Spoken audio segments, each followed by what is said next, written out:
Welcome to everyone on my channel, which is Study Make Easy with Tushar, which is provided you the better content related to study. अगर आप मेरे channel पर new हैं तो please channel को subscribe कीजिए अगर आपने अभी तक नहीं किया, और बेल आइकन को दबाना भी ना भूलें ताकि मेरी हर वीडियो का नोटिफिकेशन आपको सबसे पहले मिल सके। तो फ्रेंड्स, तो चलिए स्टार्ट करते हैं आज की वीडियो। तो फ्रेंड्स, आज की वीडियो में हम डिस्कस करेंगे एक टॉपिक जिसका नाम है to know the difference between mass and weight. अगर इस टॉपिक की बात करें हम हिंदी में, तो हम कहेंगे कि द्रव्यमान और भार में क्या अंतर है। ये मोस्ट इम्पॉर्टेंट टॉपिक है जिसमें मोस्ट ऑफ द स्टूडेंट्स को बहुत ही ज़्यादा दिक्कत होती है समझने में। तो आज इस टॉपिक में हम इसकी डेप्थ तक जाएंगे और समझेंगे कि इन दोनों में क्या एक्चुअल डिफरेंस है। तो चलिए स्टार्ट करते हैं वीडियो को। तो फर्स्ट ऑफ ऑल, अगर आपको जानना है कि मास और वेट के डिफरेंस के बारे में, तो आपको फर्स्ट ऑफ ऑल जानना पड़ेगा कि मैटर क्या होता है। तो हम जानते हैं मैटर के बारे में। तो according to definition of matter, anything that occupies space is known as matter. कोई भी चीज़ या कोई भी ऐसी वस्तु जो जगह घेरती है उसको हम कहते हैं मैटर। एग्जाम्पल इसके क्या हैं?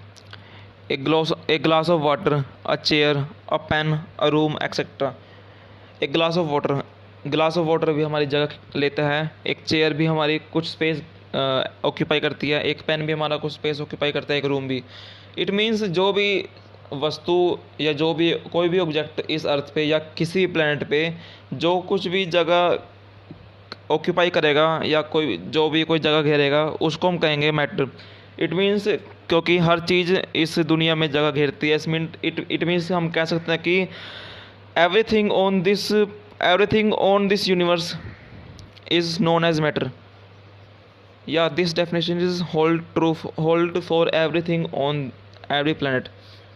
So इसके बाद हम मूव करते हैं मास और वेट के डिफरेंस में।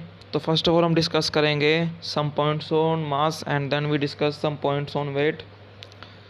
सो फर्स्ट पॉइंट है कि मास की डेफिनेशन। तो any substance that contains matter in it, and second definition is amount of matter present in an object। अगर हम सिंपल वर्ड में बात करें तो कितना किसी सब्सटेंस में अमाउंट ऑफ मैटर प्रेजेंट है उसको हम कहेंगे उसकी मास। इट मीन्स कि लेट अस कंसीडर, अगर हमारे पास एक आइस क्यूब है, मतलब कि बर्फ़ की हमारे पास कोई छोटी सी क्यूब है हाथ में हमारे, अगर हम उसको हमें पता है कि उसके अंदर H2 होते हैं। अगर हम मान के चलें कि उसके अंदर H2O के 100 मॉलिक्यूल्स हैं बिफोर, जब वो हमारे फ्रीजर में रखी हुई है, जब हम उसको फ्रीजर से बाहर निकालेंगे तो मेल्ट होनी स्टार्ट हो जाएगी। तो जो मास है उसका वो 100 मॉलिक्यूल्स ही रहेगा H2O के, चाहे उसकी कंडीशन कैसी भी हो, चाहे वो मेल्ट हो, चाहे वो आपने फ्रिज फॉर्म में रखी हो। तो इसलिए मास जो है वो उसके अंदर अमाउंट ऑफ मैटर प्रेजेंट है, चाहे वो जब उसकी जब वो फ्रीजर में थी तब भी उसके 100 मॉलिक्यूल्स थे, आफ्टर मेल्टिंग भी उसके 100 मॉलिक्यूल्स ही रहेंगे वाटर के। तो सेकंड पॉइंट हमारे पास है mass in a substance remains same everywhere. This is the main important difference between these two terms. So जो मास है किसी सब्सटेंस का वो सेम रहता है। इट मीन्स कि अगर कोई भी ऑब्जेक्ट जिसका, इट मीन्स कि लाइक यू नो दैट किसी भी चीज़ के अंदर जो अमाउंट ऑफ मैटर है वो सेम रहता है हर जगह। इट मीन्स कि जो मास है उस चीज़ का वो भी सेम रहेगा। लाइक अगर किसी चीज़ का मास, अगर किसी ऑब्जेक्ट का मास अर्थ पे है 100 kg, और अगर उस चीज़ को हम डिस्कस करेंगे ऑन मून तो उसका मास भी 100 kg रहेगा। थर्ड पॉइंट हमारे पास है mass doesn't depend on the gravity. Gravity क्या है? It is an attraction force that exist between all objects everywhere in the universe. Universe की बात नहीं करते, फर्स्ट हम डिस्कस करते हैं अर्थ के ऊपर।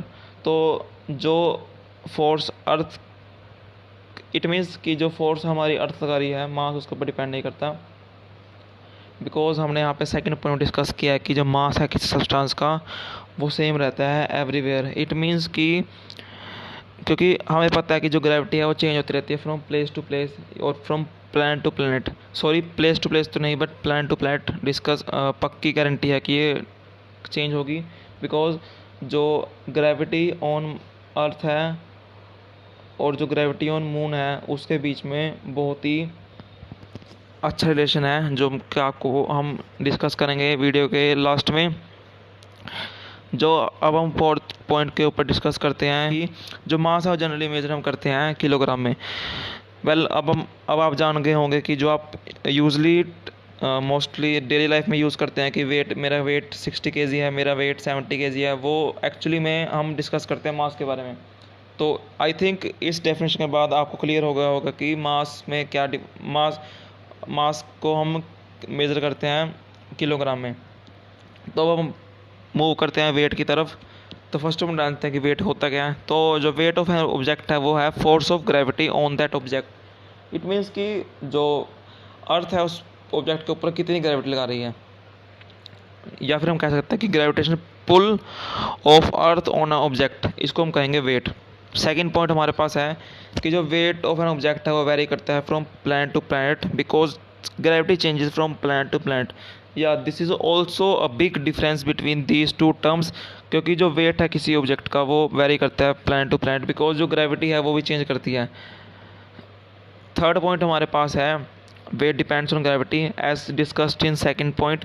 Weight very directly proportional to gravity. Well, this is main difference between these two terms, which is weight varies directly according to gravity. It means कि अगर let us suppose that moon पे हमारी gravity है x और अर्थ पे हमारी gravity है 2x, तो आप मुझे बताइए कि वेट किस पे ज़्यादा होगा। तो जो वेट है वो होगा ज़्यादा अर्थ पे, क्योंकि जितनी ज़्यादा ग्रेविटी उतना ज़्यादा वेट। अगर हम बात करें किसी ऑब्जेक्ट की जो मून पे है तो उसका वेट बहुत ही कम होगा एज़ कम्पेयर टू अर्थ से, क्योंकि अगर उसका वहाँ पर वेट x है तो अर्थ पे वेट होगा उसका 2x, क्योंकि जो ग्रेविटी है उन दोनों प्लेस पे वो ट्वाइस का डिफरेंस रखती है, क्योंकि अर्थ पे ग्रेविटी है वो 2x है as compare to moon. So this is also main difference between these two terms. Next point हम डिस्कस करते हैं। जो वेट है वो जनरली मेजर हम करते हैं न्यूटन में। जो न्यूटन है वो हमारी फोर्स की यूनिट है बिकॉज जो फोर्स ग्रेविटी की जो फोर्स ऑफ ग्रेविटी है जो कि ऑब्जेक्ट के ऊपर डिपेंड करे उसको हम वेट कहते हैं, इसलिए जो फोर्स की यूनिट होगी वही वेट की यूनिट होगी। नेक्स्ट हम मूव करते हैं एक एग्जांपल की तरफ। सो इस एग्जांपल से आप देख पा रहे हैं कि फर्स्ट पिक्चर में आपको एक जो बॉय है वो आपको अर्थ के सरफेस पे दिख रहा है। दूसरी पिक्चर में आपको जो एक बॉय है वो दिख रहा है ऑन द मून। सो इसने लिखा है कि जो माई वेट ऑन अर्थ है वो है around 560 Newton, my weight on the moon is around 90 Newton and my mass is around always 56 KG. तो आप देख पा रहे हैं कि जो वेट है वो क्लियरली डिपेंड करता है प्लेस टू प्लेस और we can say planet to planet. But जो लास्ट उसमें लिखा है कि जो my mass is always 56 KG, it means कि उसका मास जो है वो हर जगह सेम रहेगा। सो अब हम मूव करते हैं नेक्स्ट पेज की तरफ। सो नेक्स्ट पेज में हम देखते हैं कि फर्स्ट पॉइंट जो कि और भी क्लियर करता है कि जो मास है वो कभी भी वेट के इक्वल नहीं होगा अगर हम साइंस की बात करें। सेकंड पॉइंट है कि जो वेट है उसको हम डिटरमाइन करते हैं बाय दिस फॉर्मूला, जो कि फॉर्मूला है W is equal to m into g which is mass into gravity, extension into gravity. तो ये फॉर्मूला आया कहाँ से, फर्स्ट ऑफ ऑल इसको समझते हैं। Like you know that according to Newton second law we have force is equal to mass into acceleration. अगर हम एक्सलरेशन ड्यू टू ग्रेविटी की बात करें तो जो ए है उसको वो रिप्लेस हो जाएगा हमारा जी से, स्मॉल जी। और यही जो फोर्स है वो हमारी इक्वल होगी वेट के। तो हम लिख सकते हैं weight is equals to force is equals to m into g. So यहीं से फॉर्मूला आया है कि जो वेट है वो हमारा इक्वल है m इंटू जी।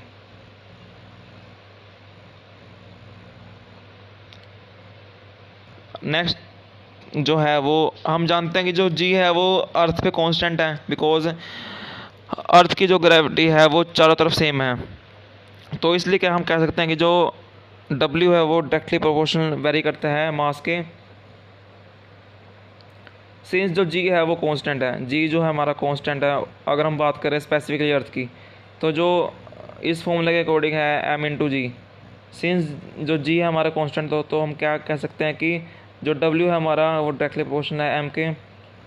तो आई थिंक अब आपको समझ आ गया होगा कि हम क्यों वेट और मास को रियल लाइफ में सेम लेके चलते हैं, क्योंकि जो ग्रेविटी हमारी अर्थ पे वो सेम है, इसलिए हम वेट और मास की जो यूनिट है उसको इंटरचेंज कर देते हैं। बट ये तब होता है अगर हमें इसके बारे में ना पता हो, बट अब आपको चल गया है पता, तो आई थिंक कि अब आपको इसके बारे में कोई कन्फ्यूज़न नहीं होगी। और लास्ट थिंग जो कि आपको बतानी थी, जो कि था ग्रेविटी ऑफ अर्थ और ग्रेविटी ऑफ मून के बीच का क्या डिफरेंस है। तो फ्रेंड्स, जो डिफरेंस है वो है कि जो ग्रेविटी ऑन मून है वो हमारी इक्वल है 1/6 ऑफ ग्रेविटी ऑफ अर्थ, जहाँ पे जो जी ई है वो हमारा है ग्रेविटी ऑन अर्थ, और जो जी है मैं हमारा वो है gravity on moon. It means कि अगर किसी भी हमारी जो ग्रेविटी ऑन अर्थ है वो है 9.8, तो जो यही ग्रेविटी है वो मून पे जाकर हो जाएगी 9.8 डिवाइडेड बाय 6। सो ये मेन डिफरेंस था। सो आई होप आपको आज की वीडियो पसंद आई होगी, और आपका जो कंसेप्ट है और ये आपको कहें जो आपका मिसकंसेप्ट है अबाउट मास और वेट की ये दोनों इक्वल होते हैं, वो भी आपका दूर हो चुका होगा। तो ऐसे ही मोर वीडियोस के लिए अपडेट पाने के लिए हमारे चैनल को सब्सक्राइब कीजिए, ताकि आपको हर चीज़ों का नोटिफिकेशन सबसे पहले मिल सके। तो चलिए, आज की वीडियो के लिए सिर्फ इतना ही, मिलते हैं अगली वीडियो में। Till then, bye bye, thank you so much for watching.